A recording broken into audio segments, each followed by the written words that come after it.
Everyone, good afternoon সবাইকে। সবাই কেমন আছো? আশা করি তোমরা সবাই খুব ভালো আছো। আমিও ভালো আছি। আমি ঋতিকা চলে এসেছি তোমাদের জন্য একটা নতুন ভিডিও নিয়ে। তো সকালবেলা তোমার দাদা গেছিল বাজারে আর নিয়ে এসছে হচ্ছে ইলিশ মাছ। হ্যাঁ, ছোট সাইজের একটা ইলিশ মাছ নিয়ে এসছে। তো দুপুরবেলা একটা রান্না করব। আর সকালবেলা আমার কাজ বাস স্নান পুজো সব কিছু হয়ে গেছে। দেখতেই পাচ্ছ আজকে স্নান করে একটা শাড়ি পরেছি, জানি না কতক্ষণ থাকতে পারবো। খুব ইচ্ছা করলো যে সকালবেলা একটু শাড়ি পরি, তাই পরলাম। সকাল সকাল কার আগমন রে? কে এটা? আজকে স্কুলে যাসনি? আয় ভিতরে আয়। কি তোর পিছনে?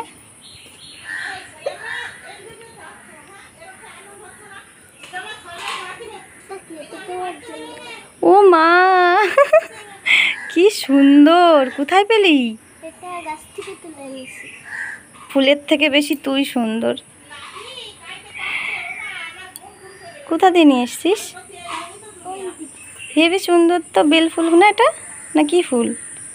এটা কি ফুল বললে? চল আজকে তোর এই ফুল দিয়ে আমি একটা ভিডিও বানাবো কানে বুঝে। কি করতে এসছিস আমাদের বাড়িতে হঠাৎ সকাল সকাল ফুল দিতে? ও মা, আয় আয় ভিতরে আয়। তো আমি এখন হচ্ছে শাক তুলবো, বাড়িতে পাট শাক লাগিয়েছিলাম সেগুলো। আর এ দেখো ঝুড়ি নিয়ে নিয়েছি, এখন যাব শাক তুলতে। হ্যাঁ চলো তোমাদের সঙ্গে না কিছু আমাদের বাড়ির সবজি শেয়ার করি। হ্যাঁ, কি কি লাগানো আছে।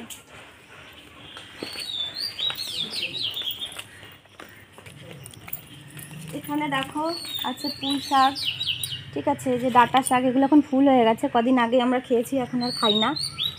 টক শাক লাগিয়েছি, টক গাছটা দেখাও, এই যে টক শাক গাছ। হ্যাঁ, এই টক শাকগুলো খেতে কিন্তু ভীষণ ভালো লাগে।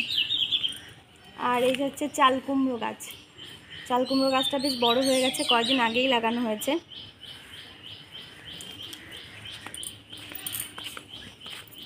তো এই যে হচ্ছে পাট শাক লাগিয়েছিলাম, এই পাট শাকগুলো এখন তুলে নেবো। কী রে, কোথায় যাচ্ছিস?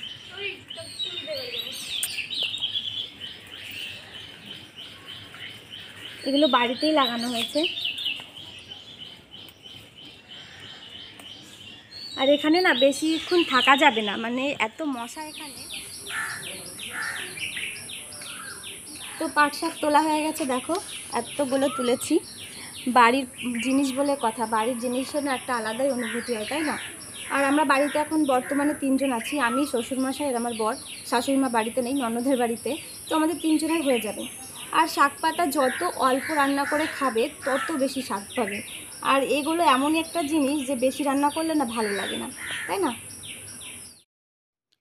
তারপর তোমাদের দাদা এসেছিলো বাড়িতে যন্ত্রপাতি নিতে, আর আমি এখানে এদের সঙ্গে মজা করছিলাম আর বলছিলাম এরা শুধু কাজের ফাঁকি দেয়, শুধু বাড়িতে আসে। যাই হোক, তারপর তো ওরা চলে গেল আর আমি চলে এলাম সবজি গোছাতে। দেখো সবজি আমার গোছানো হয়ে গেছে। আমি এখানে পাট শাকের জন্য রসুন লঙ্কা কেটে নিয়েছি, কারণ শাকে রসুন দিলে ভীষণ টেস্ট হয়। আর এখানে কেটেছি হচ্ছে পটল আর আলু। অনেকে হয়তো ভাবতে পারো যে পটলের বীজ কোথায়। পটলের বীজটা আমি ফেলে দিয়েছি, তোমাদের দাদা একদম পছন্দ করে না। আর আলু কেটেছি, আগের দিন পাবদা মাছ করেছিলাম, একদমই আলু দিইনি, বাবা বলেছে আজকে আলু দিতে। তো আমি এখানে বেটে নিচ্ছি হচ্ছে আদা জিরে, আর এই যে আছে শুকনো লঙ্কা, ঠিক আছে। আর সর্ষেটা এখন বাটবো না, রান্নাটা যখন প্রায় হয়ে যাবে তখন সর্ষেটা বাটবো, নইলে সর্ষের গন্ধ আর ঝাঁজ দুটোই চলে যাবে। আজকে আমি শিলে বেটেই রান্নাটা করব। কিছু কিছু জিনিস না মেশিন ছাড়া শিলে বেটে রান্না করলে ভীষণ টেস্ট হয়। আমি তো মাঝে মধ্যেই শিলপুতো ব্যবহার করি। যদি তোমরা পারো মাঝে মধ্যে একটু শিলে বেটে রান্না করে খাবে, দেখবে ভীষণ টেস্ট। তো চলো মশলা করে নিই, পরে আবার তোমাদের সাথে কথা বলছি। তোমরা যারা পুরনো ভিউয়ার্সরা আছো তোমরা অনেকেই জানো আমাদের বাড়িতে বেশিরভাগ সময় কাঠে রান্না হয়। তোমাদের কাদের কাদের বাড়িতে কাঠে রান্না হয় অবশ্যই কিন্তু কমেন্টে জানিও। রান্নাবান্না কমপ্লিট করে আমি চলে এসেছি ছাদে। সকালে যে জামা কাপড়গুলো ধুয়ে দিয়েছিলাম সেগুলো নিতে। প্রচণ্ড মেঘ হয়েছে, দেখো মনে হচ্ছে এক্ষুনি ধেয়ে বৃষ্টি আসবে। শুধু কি রান্নাবান্নায় কি আমাদের কাজ থাকে বলো তো? সংসারে তো আরও কত কাজ থাকে, তবুও আমাদেরকে দিনের শেষে শুনতে হয় সারাদিন কি করো, শুধু তো একটু রান্নাই করো, আর কি কাজ আমাদের বাড়িতে। থাক, সেই কষ্টের কথা আর বললাম না। তারপর চলে এসেছি নিচে, তোমাদের দাদা দেখলাম চলে এসছে, আমি বলতে এসেছি রান্না হয়ে গেছে, আর ওর সঙ্গে একটু দুষ্টুমিও করে নিয়েছি। চলো রান্নাগুলো তোমাদেরকে একটু দেখিয়ে দিই। শাকের তরকারি দেখো, আর এখানে সর্ষে ইলিশ। আজকের সর্ষে ইলিশটা একটু অন্যভাবে করেছি, জানি না কেমন হবে খেতে, তবে দেখা যাক কেমন লাগে খেতে। আর এখানে হচ্ছে পটল ভাজা, তোমরা তো জানোই। তো এখন বাজে হচ্ছে রাত 9টা, আবার চলে এলাম। তখন তো তোমাদের দাদা চলে গেছিলো আর আমি একটু ঘুমিয়েছিলাম। ঘুম থেকে উঠে সন্ধ্যায় বাবাকে চা করে দিয়েছি, আর রাত্রে রান্নাবান্না হয়ে গেছে, বাবাকে খেতে দিয়ে দিয়েছি। আর এখন রেডি হয়েছি, যাব হচ্ছে জন্মদিনের অনুষ্ঠানে। আজকে হচ্ছে সায়ন্তিকার জন্মদিন। আগেরবার জন্মদিনের অনুষ্ঠানটা খুব বড় করে করা হয়েছিল, এবার তেমন কিছুই হচ্ছে না, ওই সামান্য একটু কেক কাটিং আর আমরা নিজেরা খাওয়া দাওয়া। তবু আমি বারণ করেছিলাম ওর মাকে, তবু বললো না তোদেরকে তো বলতেই হবে। যাই হোক, চলো জন্মদিনটা কার অবশ্যই তোমাদেরকে দেখাবো ওখানে গিয়ে। হ্যাঁ, ভিডিওটা দেখতে থাকো। এসেই দেখি বেলুন ফোলানো আর সমস্ত কিছু কমপ্লিট গোছানো। ও বসেছিল ওর কাকার জন্য, মানে তোমাদের দাদার জন্য। তোমাদের দাদা বিকালে কাজের সাইডে গেছে, তখন বাজে রাত 10টা, তখনও আসতে পারেনি। তারপর ফোন করে বললো 12টা বেজে যাবে। তারপর বললাম কেকটা কেটেই ফেল। কেকটা কাটা হয়ে গেছে, দেখতেই পাচ্ছ, আমাকে খাইয়ে দিল।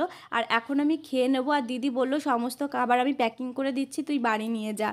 আজকের মেনুতে ছিল সাদা ভাত, ব্যাট ভাজা, ডাল, মাংস, পাঁপড়, চাটনি। আজকের ভিডিওটা কেমন লাগলো অবশ্যই কমেন্টে জানিও। আর দেখা হবে নতুন কোনো ভিডিওতে। ততক্ষণ তোমরা সবাই ভালো থেকো, সুস্থ থেকো, টাটা।